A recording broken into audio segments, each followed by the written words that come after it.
તો સુરતમાં ભારે વરસાદના પગલે સર્વત્ર ગંદકી અને ખાડારાજ જોવા મળી રહ્યું છે। સાથે જ રોગચાળો ફેલાય તેનો પણ ભય જોવા મળી રહ્યો છે, જેના પગલે મેયર દ્વારા કમિશનરને આ અંગે ધ્યાન દોરવામાં આવ્યું હતું। તેમણે કહ્યું કે જ્યાં પણ પાણી ઓસર્યા છે ત્યાં તાત્કાલિક કામગીરી કરવામાં આવે અને જંતુનાશક દવાઓનો છંટકાવ કરવામાં આવે। સાથે જ તેમને રોડ અને રસ્તાઓની રિપેરિંગ કામગીરી કરવા માટે કહેવામાં આવ્યું છે। આ અંગે સુરત પ્રભારી કનુભાઈ દેસાઈ દ્વારા પણ સૂચના આપવામાં આવી છે કે જો રોડના ખાડામાં ભ્રષ્ટાચાર થયો હશે તેની સામે કડક પગલાં લેવામાં આવશે।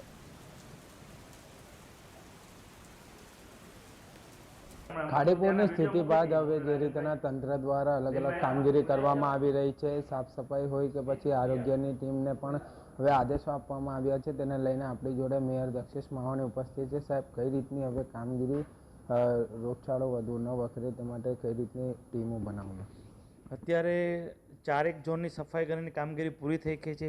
ગઈકાલે જ લિંબાયતના પાણી નીચાણવાળા વિસ્તારમાં લિંબાયતમાં ઉતર્યા છે પાણી, એટલે એ વિસ્તારમાં બીજા વિસ્તારના બેલદારને ડાયવર્ટ કરી એક સાથે આખો ઝોન સફાઈ થઈ જાય તે માટે સઘન સફાઈ ઝુંબેશનો આદેશ આપવામાં આવ્યો છે।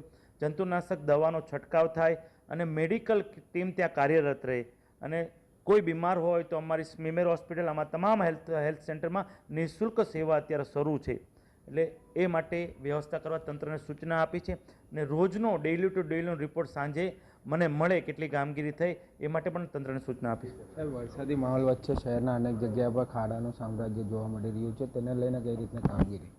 જેમાં કોઈ રોડ બાબતે કોઈ એમાં ભ્રષ્ટાચાર થયો હશે તો એની આવનાર સમયમાં કાયદેસર પગલાં પણ અમે લઈશું।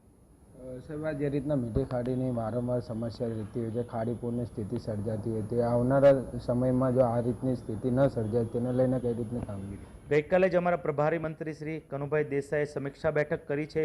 આવનાર સમયમાં સુરતમાં ખાડીપુર ન આવે તે માટે શું એક્શન પ્લાન બનાવો એ માટે કમિશનર અને કલેક્ટરશ્રીને આદેશ પણ આપ્યો છે।